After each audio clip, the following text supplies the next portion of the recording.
আসসালামু আলাইকুম। ওয়ালাইকুম আসসালাম। অসংখ্য ধন্যবাদ ভাইজান ইসলাম, অসংখ্য ধন্যবাদ ভাইজান আপনাকে কথা বলার সুযোগ করে দেওয়ার জন্য। আপনাকে অসংখ্য ধন্যবাদ। ওকে, তো ভাইজান সর্বপ্রথমে জানতে চাচ্ছি আপনি কেমন আছেন?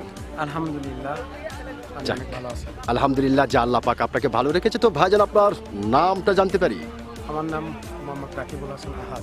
মোহাম্মদ রাকিবুল হাসান আহাদ, সুন্দর একটি নাম আপনার, অত্যন্ত চমৎকার একটি নাম আপনার। তবে ভাইজান একটি কথা বলতে আমি বাধ্য হচ্ছি, সেটা হচ্ছে যে আপনার নাম শুনে এবং মোটামুটি আপনাকে সামনাসামনি দেখে যেটা বোঝা যাচ্ছে আপনি প্রচণ্ড একটি সাহসী মানুষ। ধন্যবাদ আপনাকে। এটা কিন্তু ভাইজান, সাহসী ভাবছেন, আসলে আমি কতটা সাহসী নই। কিন্তু ভাইজান আপনাকে দেখেই কিন্তু বোঝা যাচ্ছে যে আপনি প্রচণ্ড একটি সাহসী মানুষ। তো ভাইজান আপনি যেহেতু একজন সচেতন মানুষ এবং একজন সাহসী মানুষ, সেই ক্ষেত্রে এই বিষয়টি আপনার কাছ থেকে জানতে চাচ্ছি যে আমাদের বিশ্বে একটি যুদ্ধের আয়োজন চলছে। অনেকেই বলছে এটা বিশ্বযুদ্ধ নয়, এটা বিশ্ব মরণ যুদ্ধ।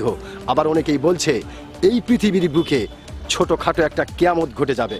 ভাইজান এত কিছু হবে, হবার পরে আপনার কাছ থেকে জানতে চাই যে লাভটা কার হবে আর ক্ষতিটাই বা কার হবে? আসলে আমি শুরুতে বলতে চাই, বর্তমানে বাংলাদেশ না, বিশ্বে যে জুড়ে আমালত্ব সৃষ্টি হয়েছে তাতে আসলে কিয়ামতের একটি লক্ষণ। এতে যদি আল্লাহ পাকের রশিদ ক্ষমতায় যদি আসলে কিয়ামতটা হয়, আর আমরা যেহেতু মুসলিম ধর্মের, আমরা যদি ইমানের সহিত আমরা কিয়ামতের মাঝে যদি আমরা মৃত্যুবরণ করতে পারি, তাতে মনে হয় আমাদেরই লাভটা হবে।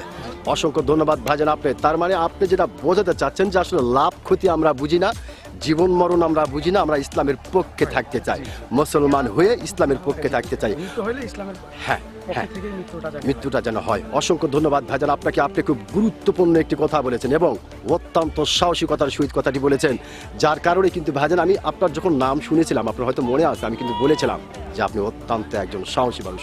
আপনি কিন্তু আপনার সাহসিকতার পরিচয় দিয়েছেন। অসংখ্য ধন্যবাদ আপনাকে।